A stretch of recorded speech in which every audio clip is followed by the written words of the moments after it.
A Vida Eterna, de Machado de Assis. É opinião unânime que não há estado comparável àquele que nem é sono nem vigília, quando desafogado o espírito de aflições procura algum repouso às lides da existência.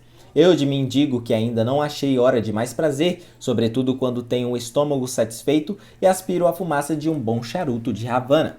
Depois de uma ceia copiosa e delicada, em companhia de meu excelente amigo Dr. Bass, que me apareceu em casa depois de 2 anos de ausência, fomos eu e ele para a minha alcova. E aí entramos a falar de coisas passadas, como dois velhos para quem já não tem futuro a gramática da vida.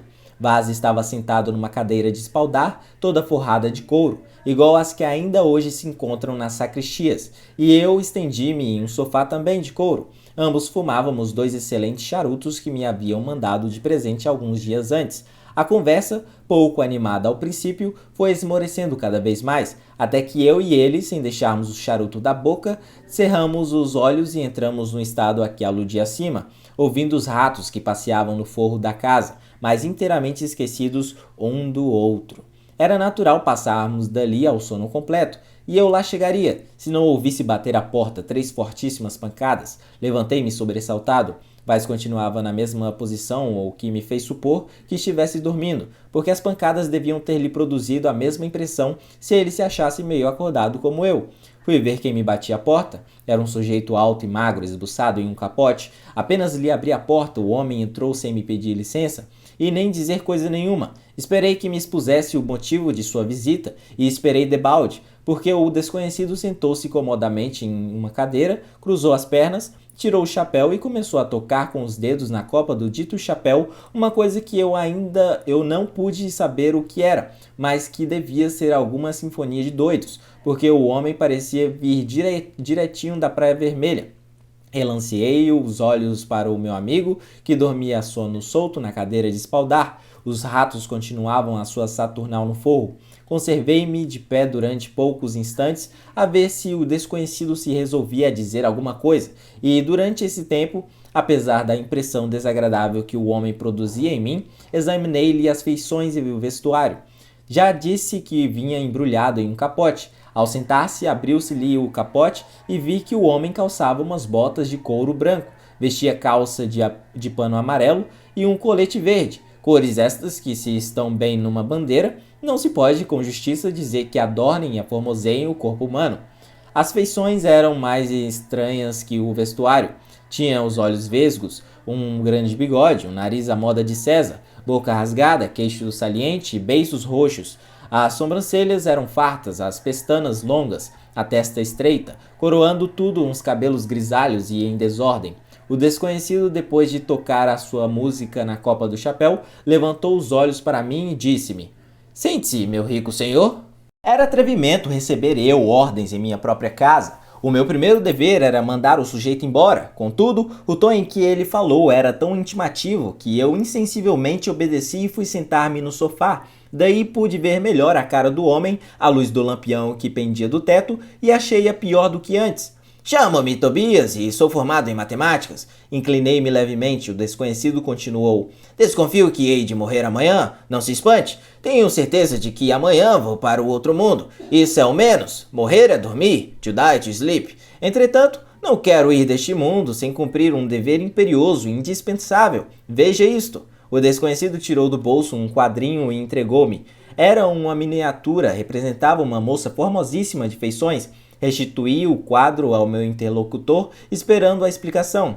"Esse retrato", continuou ele olhando para a miniatura, "é de minha filha, Eusébia, moça de 22 anos, senhora de uma riqueza igual à de um creso, porque é a minha única herdeira."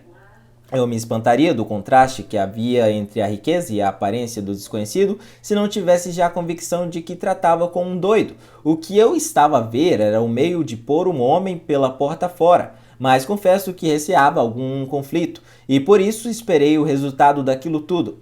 Entretanto, perguntava a mim mesmo como é que os meus escravos deixaram entrar um desconhecido até a porta do meu quarto, apesar das ordens especiais que eu havia dado em contrário.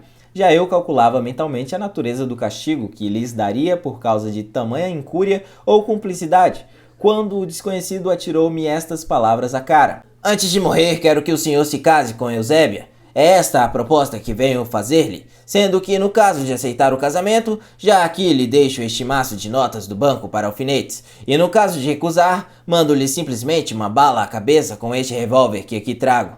E pôs à mesa o maço de bilhetes do banco e o revólver engatilhado. A cena tomava um aspecto dramático. Meu primeiro ímpeto foi acordar o Dr. Vaz, a ver-se ajudado por ele, punha o homem pela porta fora. Mas receei, e com razão, que, vendo um gesto meu nesse sentido, o desconhecido executasse a segunda parte do seu discurso. Só havia um meio: ladear.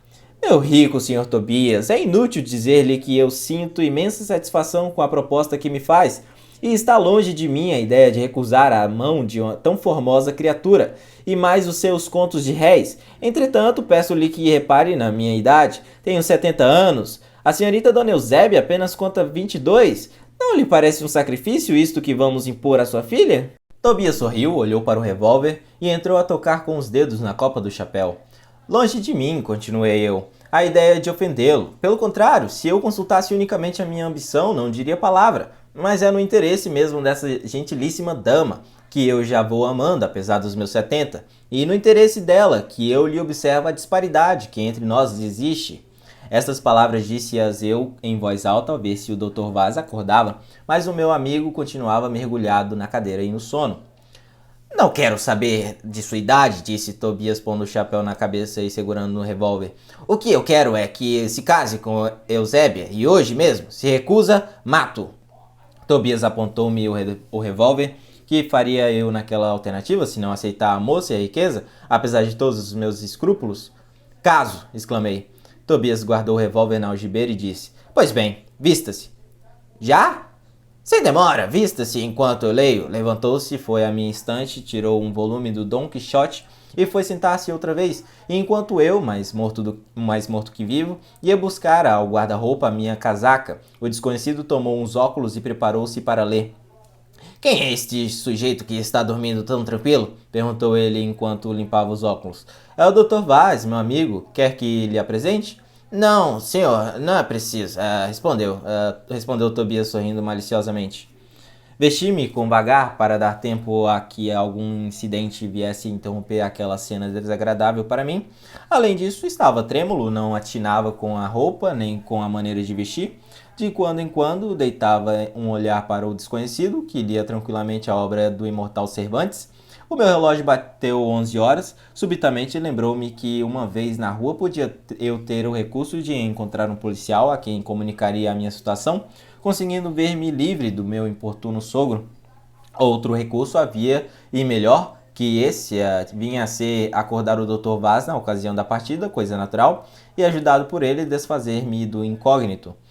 Efetivamente, vesti-me o mais depressa que pude e declarei-me às ordens do Sr. Tobias, que fechou o livro, foi pô-lo na estante, rebuçou-se no capote e disse: Vamos! Peço-lhe, entretanto, para acordar o Dr. Vaz, que não pode ficar aqui, visto que tem de voltar para casa, disse-lhe eu dando um passo para a cadeira onde dormia o Vaz. Não é preciso, atalhou Tobias. Voltamos dentro de pouco tempo. Não insisti, restava-me o recurso do policial ou de algum escravo se pudesse falar-lhe a tempo. O escravo era impossível. Quando saímos do quarto, o desconhecido deu-me o braço e desceu comigo rapidamente as escadas até a rua. À porta de casa havia um carro. Tobias convidou-me a entrar nele. Não tendo previsto este incidente, senti fraquear-me as pernas e perdi de todo a esperança de escapar do meu algoz. Resistir era impossível e arriscado. O homem estava armado com um argumento poderoso e, além disso, pensava eu, não se discute com um doido.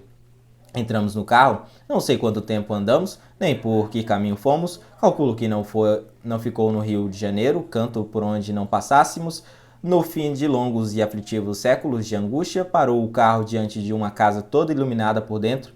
É aqui, disse o meu companheiro, desçamos. A casa era um verdadeiro palácio, a entrada era ornada de colunas de ordem dórica, o vestíbulo calçado de mármore branco e preto e iluminado por um magnífico candelabro de bronze de forma antiga. Subimos, eu e ele, por uma magnífica escada de mármore até o topo, onde se achavam duas pequenas estátuas representando Mercúrio e Minerva. Quando chegamos ali, o meu companheiro disse-me apontando para as estátuas: São emblemas, meu caro genro. Minerva quer dizer Eusébia, porque é a sabedoria. Mercúrio sou eu, porque representa o comércio. Então o senhor é comerciante? Perguntei eu ingenuamente ao desconhecido. Foi negociante na Índia.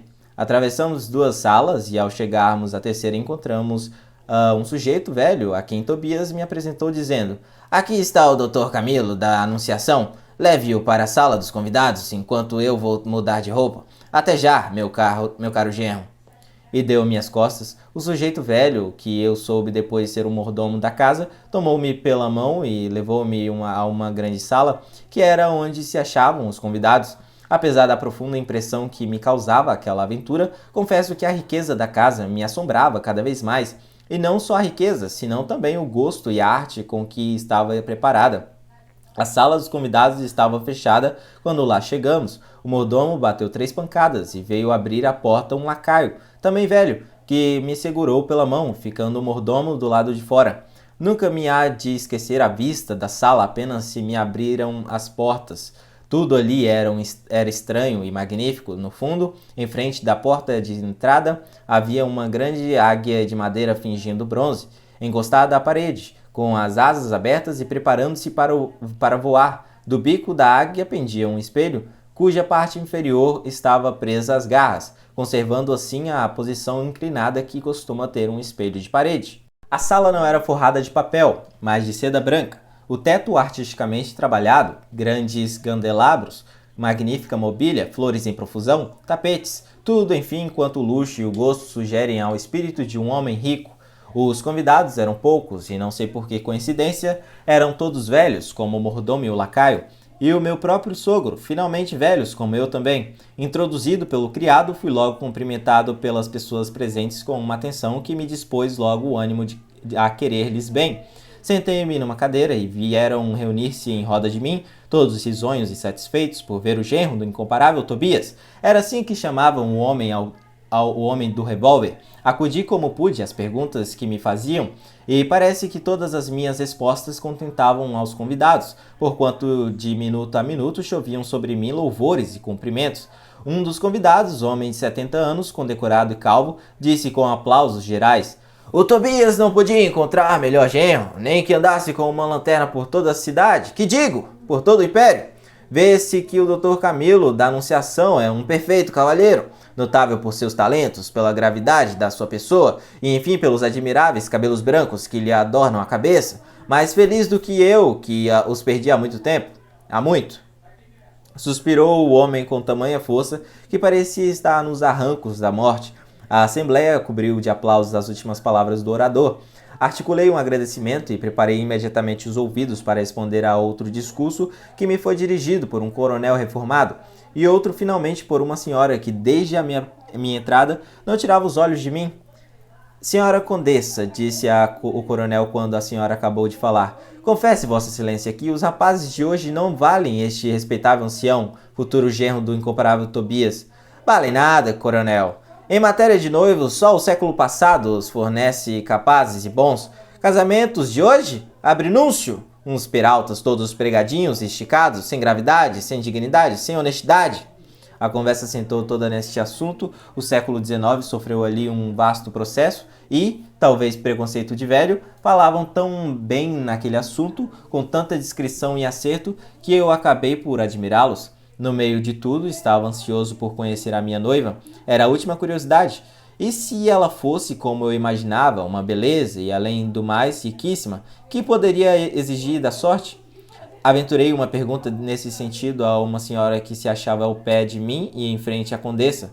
Disse-me a ela que a noiva estava no toucador e não tardava muito que eu a visse. Acrescentou que era linda como o sol. Entretanto, decorrera 1 hora e nem a noiva, nem o pai, o incomparável Tobias, aparecia na sala. Qual seria a causa da demora do meu futuro sogro? Para vestir-se não era preciso tanto tempo. Eu confesso que, apesar da cena do quarto e das disposições em que vi o homem, estaria mais tranquilo se ele estivesse presente. É que ao velho já eu tinha visto em minha casa, habituara-me aos olhos seus gestos e discursos. No fim de 1 hora e meia, abriu-se a porta para dar entrada a uma nova visita. Imagine o meu pasmo quando dei com os olhos no meu amigo Dr. Vaz. Não pude abafar um grito de surpresa e corri para ele. Tu aqui? Ingrato, respondeu sorrindo Vaz, casas e não convidas ao teu primeiro amigo? Se não fosse esta carta, ainda eu lá estaria no teu quarto à espera. Que carta? Perguntei eu. O Vaz abriu a carta que trazia na mão e deu-me para ler, enquanto os convidados de longe contemplavam a cena inesperada, tanto por eles como por mim. A carta era de Tobias e participava ao Vaz que, tendo eu de casar-me naquela noite, tomava ele a liberdade de convidá-lo, na qualidade de sogro, para assistir à cerimônia. Como vieste? Teu sogro mandou-me um carro.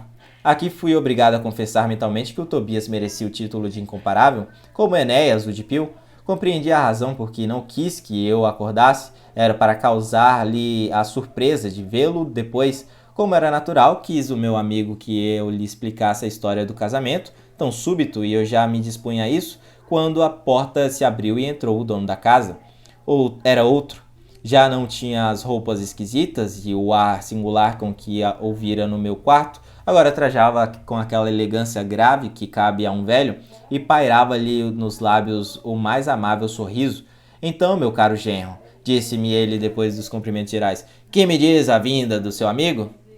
Digo, meu caro sogro, que o senhor é uma pérola. Não imaginara, talvez, o prazer que me deu com esta surpresa, porque o Vaz foi e é meu primeiro amigo.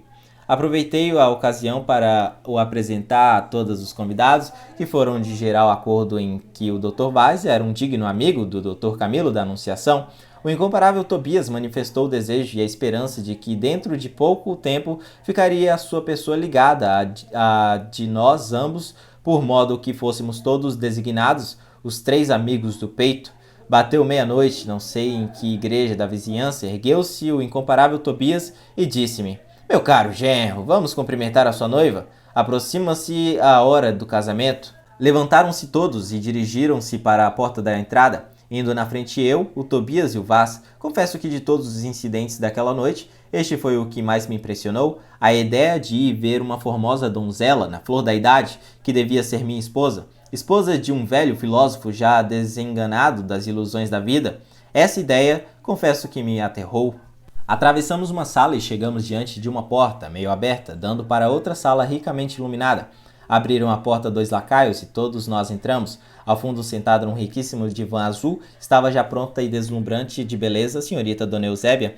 Tinha eu até então visto muitas mulheres de fascinar, nenhuma chegava aos pés daquela. Era uma criação de poeta oriental. Comparando a minha velhice à mocidade de Eusébia, senti-me envergonhado e tive ímpetos de renunciar ao casamento. Fui apresentado à noiva pelo pai e recebido por ela com uma afabilidade, uma ternura, que acabaram por vencer-me completamente. No fim de 2 minutos estava eu cegamente apaixonado.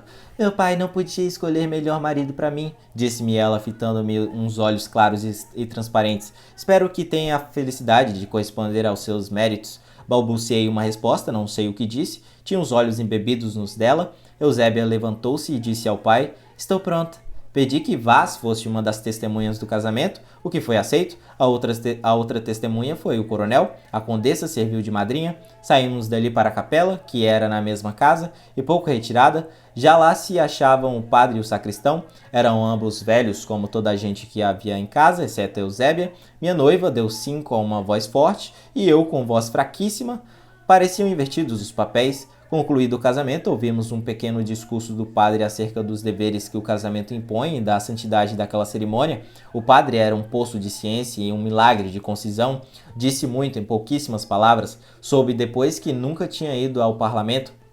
A cerimônia do casamento seguiu-se um ligeiro chá e alguma música. A condessa dançou um minueto com o velho condecorado e assim terminou a festa. Conduzido aos meus aposentos por todos os convidados, soube em caminho que o Vaz dormiria lá, por convite expresso do incomparável Tobias, que fez a mesma fineza aos circunstantes. Quando me achei só com a minha noiva, caí de joelhos e disse-lhe com a maior ternura: tanto vivi para encontrar agora, já quase no túmulo, a maior ventura que pode caber ao homem, porque o amor de uma mulher como tu é um verdadeiro presente do céu. Falo em amor e não sei se tenho o direito de o fazer, porque eu sou velho e tu... Cale-se, cale-se, disse-me Eusébia assustada, e foi cair num sofá com as mãos no rosto. Espantou-me aquele movimento e durante alguns minutos fiquei na posição em que estava, sem saber o que havia de dizer.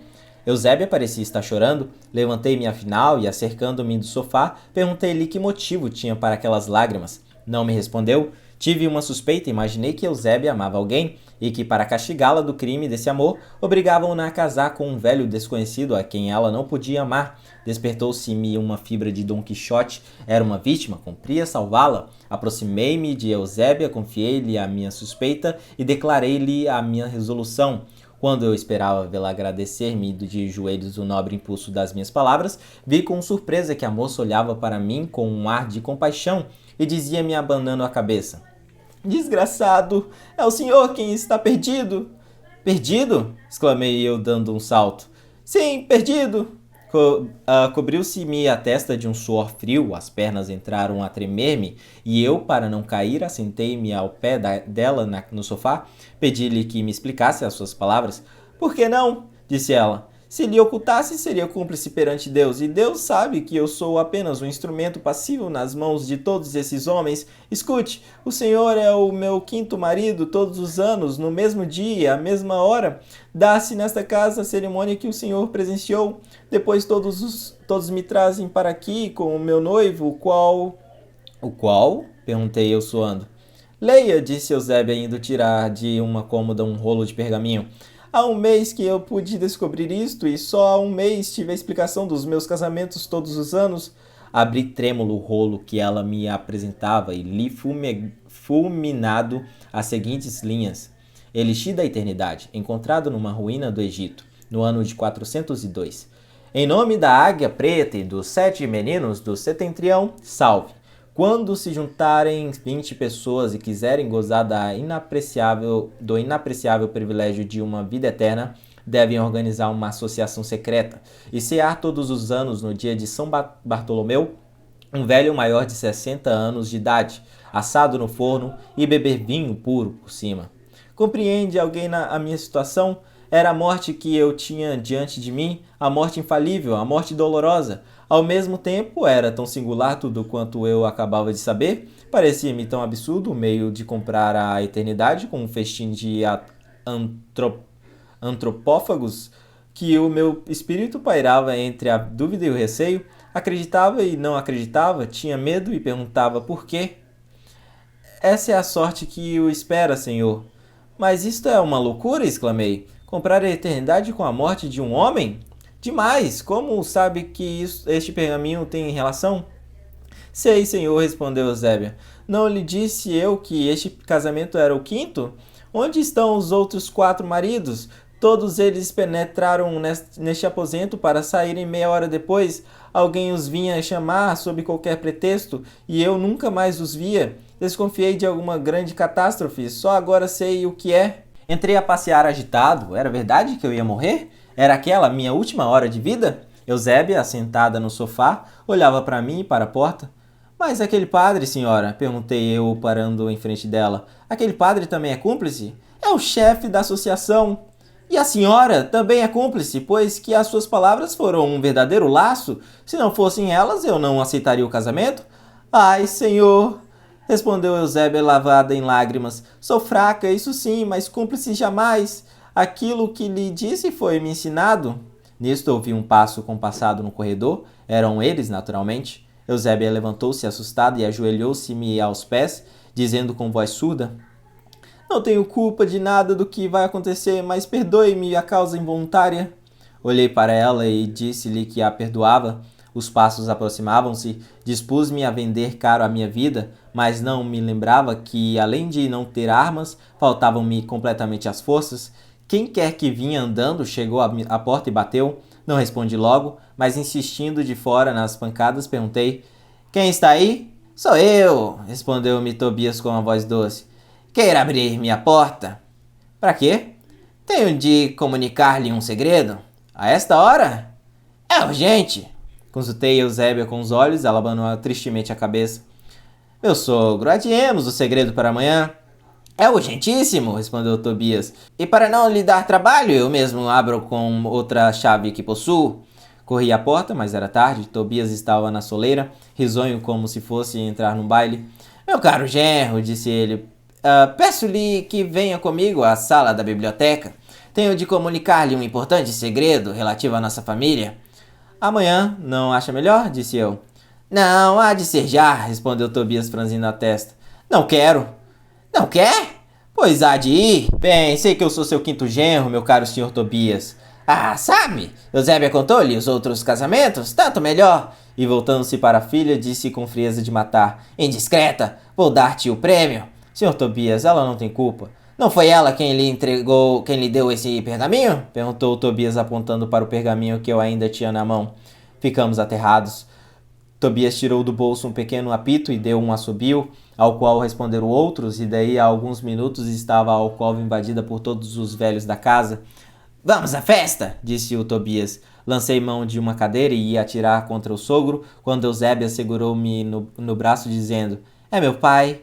Não ganhas nada com isso, disse Tobias sorrindo diabolicamente. Hás de morrer, Eusébia. E segurando-a pelo pescoço, entregou-a a 2 lacaios, dizendo: Matem-na! A pobre moça gritava, mas em vão. Os 2 lacaios levaram-na para fora, enquanto os outros velhos seguraram-me pelos braços e pernas e levaram-me em procissão para uma sala toda forrada de preto. Cheguei ali mais morto que vivo. Já lá achei o padre vestido de batina. Quis ver antes de morrer o meu pobre amigo Vaz, mas soube pelo coronel que ele estava dormindo e não sairia mais daquela casa. Era o prato destinado ao ano futuro. O padre declarou-me que era o meu confessor, mas eu recusei receber a absolvição do próprio que ia me matar. Queria morrer impenitente. Deitaram-me em cima de uma mesa atado de pés e mãos. Puseram-se todos à roda de mim, ficando à minha cabeceira um lacaio armado com um punhal. Depois entrou toda a companhia a entoar um coro em que eu só distingui as palavras em nome da águia preta e dos 7 meninos do setentrião. Corria-me o suor em bagas, eu quase não via, a ideia de morrer era horrível. Apesar dos meus 70 anos, em que já o mundo não deixa saudades, parou o coro e o padre disse com voz forte e pausada: Atenção! Faça um punhal da sua obra! Luziu-me pelos olhos a lâmina do punhal, que se cravou todo no coração. O sangue jorrou-me do peito e inundou a mesa. Eu, entre convulsões mortais, dei o último suspiro. Estava morto, completamente morto, e entretanto ouvia tudo à roda de mim. Restava-me uma certa consciência deste mundo a que já não pertencia. Morreu? Perguntou o coronel. Completamente, respondeu Tobias. Vão chamar agora as senhoras. As senhoras chegaram dali a pouco, curiosas e alegres. Então, perguntou a condessa, temos homem? Ei-lo! As mulheres aproximaram-se de mim e ouvi então um elogio unânime dos canibais. Todos concordaram em que eu estava gordo e havia de ser excelente prato. Não podemos assá-lo inteiro, é muito alto e gordo, não cabe no forno. Vamos esquartejá-lo. Venham facas!